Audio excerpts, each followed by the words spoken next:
Bonsoir à toutes et à tous et bienvenue pour ce nouveau live. Il est 19 h, nous sommes dans les locaux des espaces verts qui entretiennent évidemment nos pelouses et nos parcs à Verneuil. Une occasion pour pouvoir échanger évidemment autour de l'environnement et plus globalement autour de l'écologie, de l'urbanisme et des travaux, puisque je suis avec Ida Gontier qui est notre nouvelle élue à l'urbanisme, au service technique, aux travaux et à l'écologie. On va pouvoir échanger ensemble sur tous ces sujets et peut-être pour commencer, évoquer l'étude des Hauts-de-Verneuil, puisque nous avons lancé un gros sujet, un grand projet, une grande étude présentée en conseil municipal sur les Hauts-de-Verneuil.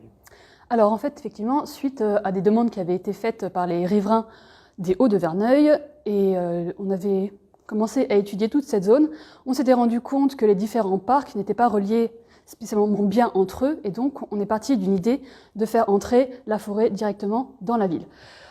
Pour faire ceci, nous avons étudié les différentes rues, nous avons inclus les différentes rues et les différents points d'intérêt des Hauts-de-Verneuil, notamment Pons, la Coulée Verte, les Groux et le jardin d'Aguilar, afin de pouvoir penser l'ensemble dans sa globalité, pour faire entrer en fait, toute la végétation au fur et à mesure sur une sorte de promenade qui reliera les différents points. Donc l'idée est à la fois de penser les rues, les trottoirs, toutes les voies en fait pour les rendre plus accessibles aux piétons, aux vélos, pour développer les mobilités douces, mais également pour développer les parcs. Développer les parcs pour les enfants et aussi au niveau paysager en ajoutant des arbres et des zones un peu, on va dire, cocooning sur les différents parcs en leur donnant un thème et une identité forte. Cette étude n'est qu'au début, on est aux prémices du travail, mais l'objectif est d'étaler sur l'ensemble du mandat un travail sur nos espaces verts dans le Hauts-de-Verneuil pour redonner une nouvelle vie à nos parcs. Et vous avez déjà vu par exemple au jardin Marcel Gottlieb, à côté des Groux, les premiers prémices de ces travaux avec notamment les jeux qui ont été mis cet été. Autre sujet, puisque nous sommes ensemble, peut-être parler de la charte des jardiniers. Alors nous avons proposé, pas ce conseil municipal-là, mais le précédent, une charte comme permis de végétaliser pour la ville. Donc c'est-à-dire qu'en fait, vous, en tant que citoyen, en tant qu'association, en tant qu'entreprise, si vous souhaitez végétaliser une partie de la ville, en fait, une partie des voiries ou une partie des trottoirs, qui vous intéresse en fait ou qui ne serait pas encore mise en valeur par la ville ou que vous souhaiteriez revoir, vous pouvez venir chercher en mairie un questionnaire, on va dire plutôt un formulaire un formulaire à remplir, nous proposant vos idées, ce que vous comptez y mettre, et nous en fait en fonction de ce que vous aurez mis en mairie, nous allons choisir de vous accorder ou pas ce permis, en fonction aussi de ce qui est éventuellement possible, parce qu'il y a pas mal de contraintes au niveau de la voirie, au niveau de la sécurité, etc. Mais donc ces formulaires sont disponibles, et si vous souhaitez vous y mettre, il n'y a aucun souci pour bien les chercher.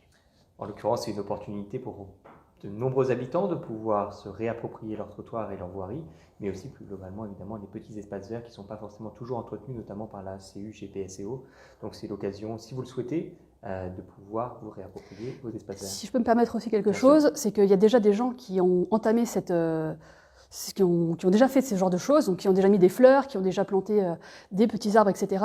Si jamais ce sont des zones qui n'ont pas été répertoriées par les services de la mairie, ils ne seront pas remontés à GPSO, ils ne seront pas remontés à l'entreprise des espaces verts. Donc n'hésitez pas à aussi prendre ce formulaire pour nous dire ce que vous avez déjà fait, afin que nous ne passions pas, par exemple, la tondeuse sur des endroits que vous auriez déjà végétalisés. Cela étant dit, c'est pas outre les espaces verts des Hauts-de-Verneuil et outre ce permis de végétaliser, les deux seules actions qui ont pu être menées sur le mandat et pour les prochains mois sur l'écologie. Deux seules? On a beaucoup plus. Merci. Les actions qu'on avait menées à ce niveau-là. Il y a quand même pas mal de choses qui ont été menées. Il y a notamment la RD 154.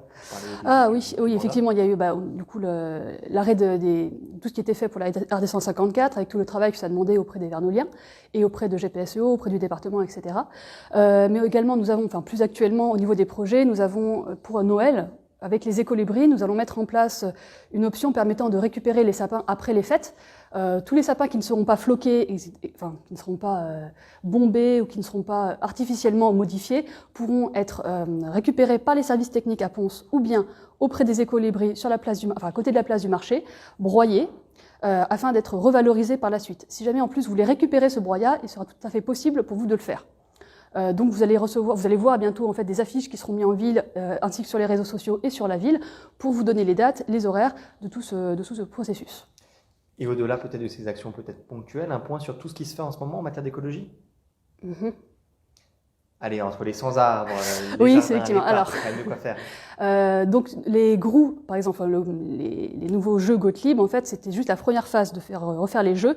Nous allons maintenant végétaliser l'ensemble, le penser de manière plus paysagère, plus poussée au niveau des végétaux, des arbres, etc., pour lui donner une identité un peu plus poussée, et puis pour le mettre plus en valeur.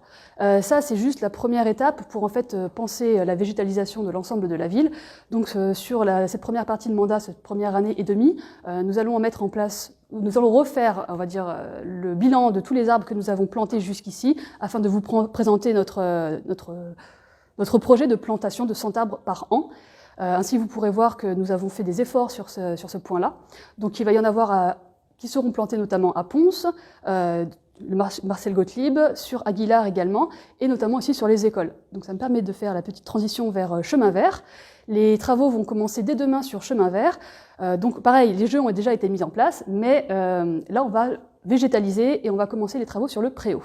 Donc vous allez avoir bientôt tous les renseignements à la fois sur les réseaux sociaux et via les maîtresses, mais vous pourrez voir l'évolution de cette cour d'école pour les enfants.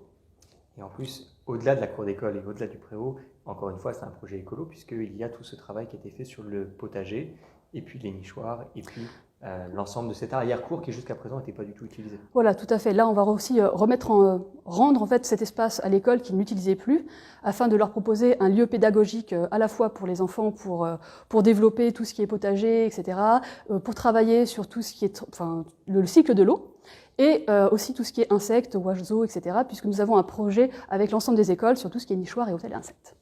Et l'objectif peut-être pour conclure cette page, c'est de souligner à quel point pour nous l'écologie est une chose qui est transversale, ce n'est pas quelque chose qui est monobloc et par conséquent c'est important pour nous de le lier à l'ensemble des projets de la commune. C'est pour ça qu'IDA prend aujourd'hui le relais sur les sujets de services techniques et au-delà sur les questions d'urbanisme, de travaux, puisque l'ensemble de ces sujets sont forcément liés à des questions écologiques et au-delà nous permettront de renforcer nos points de vue que nous avons partagés plusieurs fois, à savoir cette lutte contre la bétonisation et l'artificialisation des sols. Nous avons déjà, vous le savez, gagné cette bataille sur la RD 154, bien avancé sur le sujet de la marina qui n'aura pas lieu, mais il reste encore de très nombreux sujets, et notamment la reconquête des friches industrielles de la zone des Trois Étangs, repenser ensemble l'urbanisation autour des poléoles, et puis évidemment freiner l'appétit de certains promoteurs, mais c'est un vaste travail que nous aurons l'occasion de rediscuter de très nombreuses fois, ici sans doute. J'en profite peut-être pour avancer et souligner deux autres points importants en parlant de délégation côté mairie, puisque mon premier adjoint prend désormais la délégation santé et nous avons décidé de nommer Rania Slim, notre élue conseillère municipale, en charge de la délégation de la transformation des quartiers, et en particulier des quartiers des briques rouges, puisque suite aux états généraux des briques rouges, il nous semblait essentiel d'avoir un pilote à mes côtés sur ce dossier, évidemment complexe, mais sur lequel nous avons réussi à créer une vraie dynamique. Pour ce qui est des événements à venir peut-être désormais, vous rappelez, si vous ne l'avez pas vu, que dans le cadre de la Journée internationale des personnes handicapées, vendredi, la ville organise une conférence sur le handicap afin d'échanger sur les difficultés rencontrées par les parents et les personnes souffrant de handicap. Ce sera l'occasion de parler à la fois de handicap, mais aussi de ceux qui accompagnent les professionnels notamment, qui accompagnent les personnes handicapées. C'est cette conférence à laquelle participent des membres d'associations, des personnes qui aident, des aidants, et puis bien entendu des personnes qui souhaitent simplement apporter une vision peut-être plus administrative de ces sujets.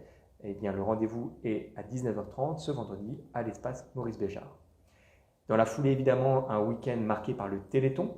Samedi, vous savez, commence cet événement national. Pour recueillir des dons au profit de l'AFM, le VAC Basket organise des actions mini-basket de 18h et jusqu'à 19h, ainsi qu'un match exceptionnel de handi-basket de niveau fédéral entre Cergy et Garches à 20h, toujours au complexe François Pons. Et vous le savez, nous avons toujours nos fidèles, l'association des Bretons de Verneuil qui sera ainsi également au rendez-vous et vous régalera avec des crêpes et d'autres friandises aux deux magasins Auchan toute la journée et puis jusqu'au match de handi-basket le soir. Et puis toujours à Pons encore, le Nautil Val-de-Seine Plongée organisera des baptêmes de 16h à 18h. Vous pouvez y aller, c'est ouvert à tous sur simple présentation du pass sanitaire. Et puis vous avez de très nombreuses autres associations qui se mobilisent ou qui déposent des urnes pour récolter des dons. N'hésitez pas, si vous le souhaitez, à composer par ailleurs le 36-37 pour faire des dons dès vendredi matin. Ce week-end, toujours peut-être un mot pour vous glisser qu'il y a, comme chaque année, la commémoration du 5 décembre. pour les morts pour la France de la guerre d'Algérie et de combats au Maroc et en Tunisie. Cette cérémonie se déroule comme d'habitude à 11 h au Parc Saint-Martin. Elle est ouverte au public, toujours sur présentation du pass sanitaire. Peut-être un mot maintenant côté culture, avec un atelier dessin et écriture autour de la BD avec Émilie Seitas, qui est l'écrivain en résidence sur GPSEO et en particulier à Verneuil, de 9 h à 13 h à la médiathèque Marie-Claire-Tillon. C'est un événement à ne pas manquer. À partir d'une photo de famille, d'un objet personnel ou d'une lettre ancienne, vous pouvez apprendre à mettre des mots et des images sur des récits écrits à la première personne. Vous pouvez vous inscrire comme d'habitude à médiathèque@verneuil78.fr ou au 01 30 06 20 30. Et puis à 20 h samedi toujours, l'espace Maurice Béjart vous invite à découvrir les Goguettes. Leur spécialité, parodier des chansons connues au gré de l'actualité qui, mises bout à bout, constituent une revue de presse musicale hilarante. Vous pouvez réserver au 01 39 71 59 33 ou plus simplement sur béjart@verneuil78.fr. Et puis au-delà peut-être de la culture, parler d'événementiel avec la boîte aux lettres au Père Noël et qui a déjà été mise en place au Chanclos. Le village de Noël qui suivra toujours au Chanclos sera présent le 10 et 11 décembre prochain et le secrétariat du Père Noël est donc déjà à l'œuvre. Vous pouvez déjà déposer vos courriers pour écrire au Père Noël au parc du Chanclos. Vous trouverez la boîte très facilement, elle est rouge, elle est en plein milieu et évidemment elle fera plaisir à tous nos enfants. Et au-delà du village de Noël, nous avons déjà lancé la petite exposition sur le village de Noël miniature que vous retrouverez au manoir du Chanclos. L'installation du grand marché de Noël se déroulera le jeudi 9 décembre à partir de 18 h et cela veut dire que vous aurez un grand week-end féerique bientôt à Verneuil. De notre côté, côté élu, peut-être terminé pour vous dire qu'en raison du Covid, le voyage qui était prévu avec le comité de jumelage a été annulé. Il devait se tenir ce week-end à Wetterstadt, mais malheureusement, le Covid fait des siennes et par conséquent, les marchés de Noël sont annulés pour le coup en Allemagne. Nous avons de la chance en France et à Verneuil de pouvoir maintenir le nôtre, évidemment. Sur cela, le plus simple est peut-être de prendre quelques-unes de vos questions et puis, évidemment, nous resterons à l'écoute pour répondre à l'ensemble de vos questions par écrit en dessous. Peut-être une première question qui se pose forcément, c'est sur les différents chantiers qui sont portés par la mairie. On nous a signalé plusieurs fois qu'il y avait des problématiques d'accessibilité autour des chantiers de la mairie ou d'ailleurs privés. En l'occurrence, c'est vrai que côté Faisanderie, le chantier privé mené par Bouygues a été lancé. Vous l'avez vu, le garage Peugeot a été détruit, la boulangerie qui faisait l'angle également. Et dans ce contexte-là, en effet, des plans ont été faits pour améliorer la mobilité des personnes à mobilité réduite et des poussettes, etc. Malheureusement, le département n'a pas encore abaissé les trottoirs. La chose devrait suivre, nous l'espérons. En tout cas, la chose a bien été prévue et en effet, s'il y a des difficultés de mobilité dans la ville, n'hésitez absolument pas à remonter ces points puisque l'accessibilité est une priorité. Et d'ailleurs, un budget accessibilité sera mis en place pour 2022 de manière beaucoup plus formalisée encore qu'il ne l'est aujourd'hui, même si évidemment de nombreuses actions ont déjà été mises en place dès cette année. Si je peux ajouter aussi qu'il y a un feu qui va être mis en place et réglé pour la circulation des piétons, puisque la circulation des piétons ne se faisait pas correctement, étant donné que beaucoup de Vernoliens longeaient en fait les travaux au lieu de traverser, ce qui posait un peu de problème de sécurité. Absolument, puisqu'on est à proximité de 2 écoles primaires et une école maternelle, sans compter la crèche et les autres infrastructures publiques. Sur cela, rendez-vous la semaine prochaine pour un nouveau live, et puis dans 2 semaines, de toute manière, le conseil municipal également en live. N'hésitez pas entre-temps, si vous avez des questions, nous répondrons à toutes les questions par écrit en dessous de cette vidéo. Et puis au-delà, n'hésitez pas, comme toujours, à poser toutes vos questions par mail, si vous le souhaitez, à maire@verneuil78.fr. Bonne soirée!